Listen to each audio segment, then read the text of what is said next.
Welcome students, study at the Uttarakhand के online platform में आपका स्वागत है।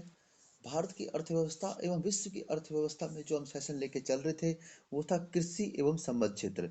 इसका आज हम पार्ट टू कवर करेंगे।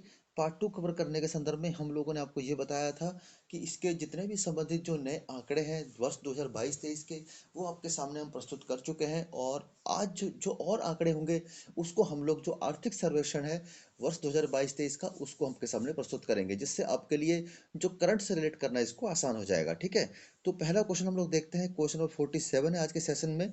ठीक है, निम्न कथन से हम क्या समझते हैं। तो कथन देखिए, भारत ने राष्ट्रीय खाद्यान्न सुरक्षा प्राप्त कर ली है, परंतु पारिवारिक सुरक्षा प्राप्त नहीं करी है। तो इसका क्या तात्पर्य है। पहला ऑप्शन उन्होंने दे रखा है कि प्रत्येक परिवार को बफर स्टॉक अंतःस्थाई उपलब्ध नहीं है। ऐसा नहीं है, ऐसा बिल्कुल भी नहीं है, उपलब्ध है आपके पास। खाद्यान्न उत्पादन वृद्धि दर्शाता है, परंतु प्रति व्यक्ति उपलब्धता घटी है, ये भी गलत हो जाएगा। गरीबी से नीचे रेखा में व्यक्तियों की संख्या बढ़ी है, ये भी गलत हो जाएगा।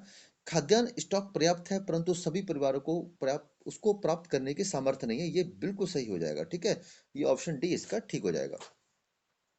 नेक्स्ट में देखते हैं, निम्न में विश्व में सब्जियों का सर्वाधिक उत्पादन करने वाला देश कौन है। ठीक है, तो मोस्टली आप अगर आप देखेंगे तो अधिकतर चीजों में आपको चाइना ही दिखाई देगा। ठीक है, तो यहाँ भी सब्जी का उत्पादन करने में भी चाइना नंबर 1 हो जाएगा। ठीक है, ओके।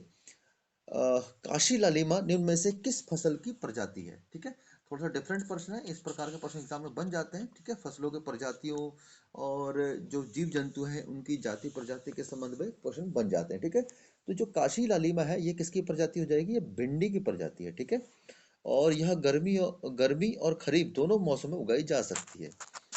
ठीक है, सूची एक को सूची दो से सुमेलित करना है, देख रहे हैं, सुमेलित कर लेते हैं हम लोग। ठीक है, कुछ फलों का नाम दिए गए हैं और सबसे बड़े उत्पादक जो राज्य है हमारे उनके जिक्र किया गया है। ठीक है, तो आम की अगर बात करें तो सबसे ज़्यादा फल उत्पादन में, आम के उत्पादन में उत्तर प्रदेश का नाम आता है, तो ये उत्तर प्रदेश ठीक हो जाएगा। लीची के उत्पादन की बात करें, सर्वाधिक उत्पादन लीची का भारत में बिहार में होता है। ठीक है, नारियल का उत्पादन करें तो ये तो केरल का होगा ऑब्वियसली, और सेब जम्मू एंड कश्मीर। तो इस अकॉर्डिंग आप अपना आंसर आराम से लगा सकते हैं, तो इसके अकॉर्डिंग हमारा आंसर हो जाएगा सी। ठीक है, बड़ा आसान प्रश्न था, बहुत ज़्यादा टफ नहीं होना चाहिए। ठीक है, क्वेश्चन नंबर 53 है, निम्नलिखित युगों में कौन सुमेलित नहीं है। ठीक है, तो देख लेते हैं कौन सुमेलित नहीं है। रबड़ में थाईलैंड नंबर 1 है। ठीक है, और कहवा में अगर मंगोलिया गलत हो जाएगा, कहवा के लिए तो ब्राजील है, बड़ा आसान प्रश्न था ये तो। ठीक है, कहवा के लिए ब्राजील हो जाएगा। बाकी जैतून बिल्कुल ठीक है, स्पेन, और गन्ना ब्राजील, ये भी सही हो जाएगा। भारत में सबसे अधिक कॉफी उत्पन्न करने वाला राज्य कौन सा है। ठीक है, सबसे अधिक कॉफी उत्पन्न वाले राज्यों की बात करें तो कर्नाटक हो जाएगा। ठीक है, ओके। भारत द्वारा आयातित कृषि जिन्सों में पिछले 5 वर्षों में निम्नलिखित में से किस एक का मूल्य के आधार पर अधिकतम आयात रहा। ठीक है, ठीक है, तो जीन्स मतलब जीन्स का मतलब कोमोडिटीज की बात कर रहा है। तो सबसे अधिक जो आयात की जाने वाली वो जो जीन्स है या कोमोडिटी है वो हो जाएगा वनस्पति तेल। ठीक है, इस चीज़ को याद रखिएगा, बहुत इंपॉर्टेंट क्वेश्चन है। और साथ ही हमने आपके सामने आंकड़े भी प्रस्तुत किए हैं। ठीक है, ये आप नोट कर सकते हैं और साथ ही साथ आपको पीडीएफ में मिल जाएंगे। ये वर्ष 2022-23 में आपका जो सितंबर और अप्रैल से सितंबर का जो अंतिम जो अनुमान लगाया जाता है उसके अकॉर्डिंग आंकड़े दिए गए हैं। ठीक है, तो देखिए खाद्य पदार्थ संबंधित उत्पाद। ठीक है, अनाज, दालें, काजू, खाद्य तेल, इन सब का परसेंटेज देख सकते हैं। उसी प्रकार ईंधन, कोयला, पेट्रोल, स्नैक, इनका भी परसेंटेज देख सकते हैं। तो आप इसके अकॉर्डिंग इसको अपना नोट डाउन भी कर सकते हैं। किसका उत्पादन किसका आयात सर्वाधिक था, ये आयात वाली बात है। ठीक है, ये सब रसायन, मोती, बहुमूल्य लौह इस्पात, इसका आयात कितना था। ठीक, उसी प्रकार ये प्रमुख निर्यात की जाने वाली वस्तुओं की प्रतिशतता है। ठीक है, कृषि एवं वस्तुएं जिसे चाय, कॉफी, अनाज सर्वाधिक कौन सा है, सबसे कम कौन सा है। इसी प्रकार रत्न, आभूषण, इसमें हमने कुछ भी नहीं छोड़ा है, सारे ही सारे आंकड़े शामिल किए हैं। ठीक है, इसको आप नोट डाउन कर सकते हैं और इसको अपने अकॉर्डिंग मैनेज कर सकते हैं।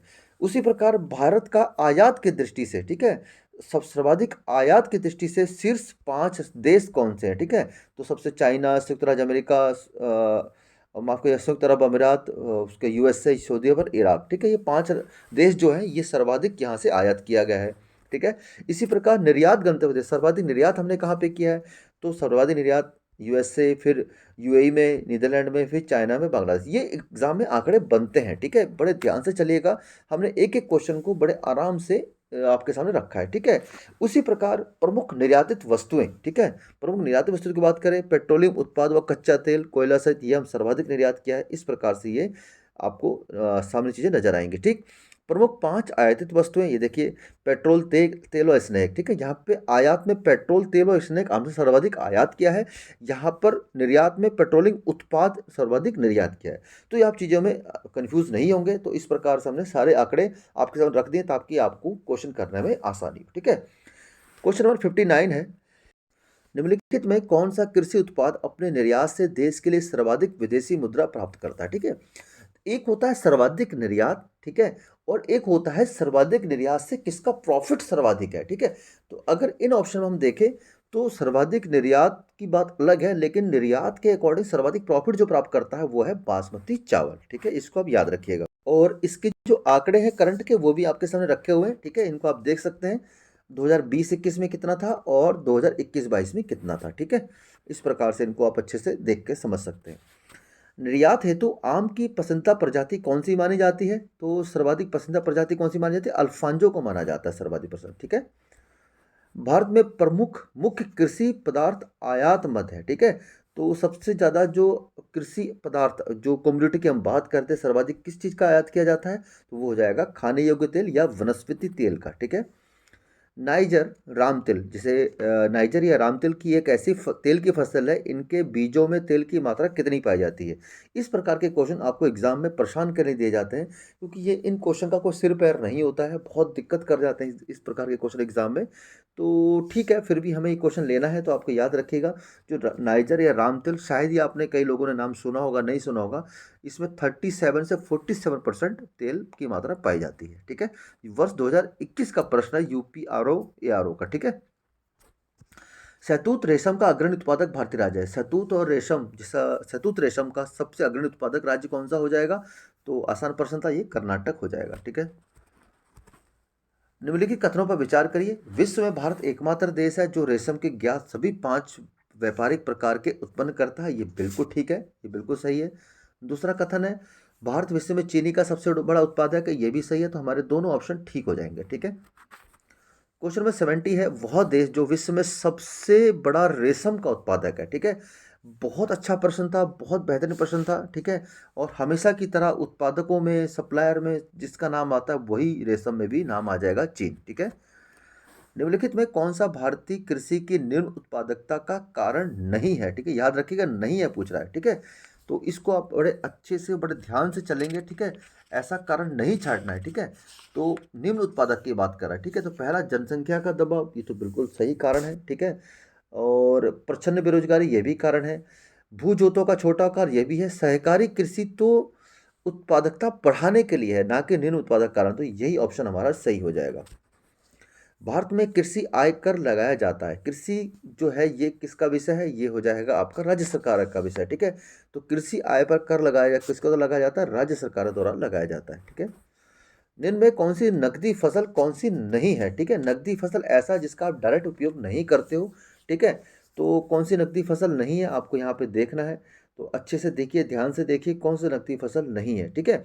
तो जूट का उपयोग आप डायरेक्टली नहीं कर सकते, तो ये तो नकदी फसल है। मूंगफली भी आप कितनी खा लोगे यार, ठीक है। मूंगफली घर में खाने के लिए तो नहीं आती, वो बेचने के लिए इस्तेमाल की जाती है, ठीक है। गन्ना भी बेचने के लिए आता है। ज्वार जो है ना, ये घर पे खाने के योग्य या आपके खुद खाद्यान्न के लिए प्रयुक्त की जाती है, तो ये नकदी फसल नहीं हो जाएगी, ठीक है। क्वेश्चन नंबर 84 है, राष्ट्रीय कृषि विकास योजना में किसे शामिल नहीं किया गया, ठीक है। तो राष्ट्रीय कृषि विकास योजना में आप देखिए, इन तीन आपको 5 ऑप्शन दिए गए, ठीक है। इनमें जो आपका हो जाएगा पहला जो है, मिट्टी परीक्षण प्रयोगशाला, बिल्कुल शामिल किया गया है। उर्वरक गुण नियंत्रण प्रयोगशाला, इसको भी शामिल किया गया है। कृषि यंत्र परीक्षण प्रयोगशाला, इसको भी शामिल किया गया। कृषि अभियांत्रिक, ठीक है, एग्रीकल्चर इंजीनियरिंग को शामिल नहीं किया गया, ठीक है। इसके संबंध में सारी चीज़ें आपको मेंशन कर दी गई यहाँ पर कि वर्ष 2007 से कृषि विकास योजना संचालित है। इस योजना के तहत कृषि समझ क्षेत्रों अंतर्गत क्रॉप हस्बैंड ब्रांडिंग, हॉर्टिकल्चर, पशुपालन, कृषि शोध आदि, भंडारण, मृदा जल संरक्षण को शामिल किया गया है, परंतु इसमें कृषि एग्रीकल्चर इंजीनियरिंग को शामिल नहीं किया गया, ठीक है। ओके, लघु कृषक विकास योजना आरंभ की गई थी, ठीक है? तो इसमें आपको आंसर भी मिल जाएगा, दोनों चीज़ मिल जाएँगी, ठीक है? लघु कृषक विकास एजेंसी प्रोग्राम 1971 में आरंभ किया गया था। यह जो था कि छोटे और सीमांत किसानों के लिए आरंभ किया गया था, ठीक है? तो इसमें 1971 ऑप्शन में नहीं है, तो आपको याद करके चलेंगे। इस प्रकार के क्वेश्चन एग्ज़ाम में आते हैं और आएँगे आने वाले एग्ज़ाम में, ठीक है? तो इस क्वेश्चन को हम नोट करके चलेंगे 1971। क्वेश्चन नंबर 94 है, ये यूपी पीसीएस 2019 का प्रश्न है, बहुत अच्छा प्रश्न है। राष्ट्रीय खाद्य सुरक्षा अधिनियम के संदर्भ में निम्नलिखित कथनों में कौन सा सही है, ठीक है? तो राष्ट्रीय खाद्य सुरक्षा अधिनियम, ठीक है, देश की जनता को खाद्य और पोषण की सुरक्षा देने के लिए 10 सितंबर 2013 को यह योजना प्रारंभ करी गई थी, ठीक है? इसके अंतर्गत कौन से कथन सही है उनको हमें देखना है, ठीक है? पहला ऑप्शन है यह 75%, ठीक है, 75% ग्रामीण और 50% शहरी जनसंख्या को आच्छादित करेगी, यह बहुत ठीक है। जब ये प्रारंभ किया गया तब ये बिल्कुल ठीक था। महिलाओं और बच्चों को पोषण संबंधी सहायता पर विशेष ध्यान देना, ये भी सही है। 18 वर्ष की आयु से अधिक की सबसे बड़ी महिला परिवार की मुखिया होगी, ये भी सही है। तो ये तीनों के तीनों ऑप्शन ठीक हो जाएंगे, ठीक है। इसके बारे में बहुत अच्छे से जिक्र किया गया है, सारी चीज़ों को कवर किया गया है। कितने रुपए किलो गेहूं, कितने रुपए चावल और मोटे अनाज को बांटा जाएगा, कितने प्रतिशत जनसंख्या को कवर करेगा, ये सारा पहले ऑप्शन में दिया गया हुआ है। पात्र परिवारों को 3 रुपए, 2 रुपए और 1 रुपए के तहत ये राशन प्रदान किया जाएगा, ये भी है।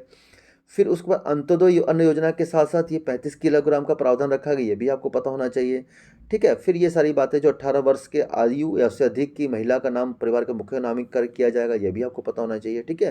तो महिला बच्चों को पोषण संबंधी सहायता प्रदान करने के विशेष प्रावधान किए गए, ये सारी बातें इसमें मेंशन कर दी गई है ताकि आपको कोई एग्जाम में कन्फ्यूजन ना हो, ठीक है। और ये आज के सेशन का अंतिम प्रश्न है, ठीक है, क्वेश्चन नंबर 102 हम देखते हैं। ये उत्तराखंड पीसीएस 2021 का प्रश्न है, ठीक है। तो इसको आप अच्छे से देखिए। पहला है, राष्ट्रीय खाद्य सुरक्षा मिशन की शुरुआत किस और किन वस्तुओं के उत्पादन को बढ़ाने के लिए की गई थी, ठीक है। तो इसमें गेहूं, दालें, चावल, यह सभी के उत्पादन को बढ़ाने के लिए की गई थी, ठीक है।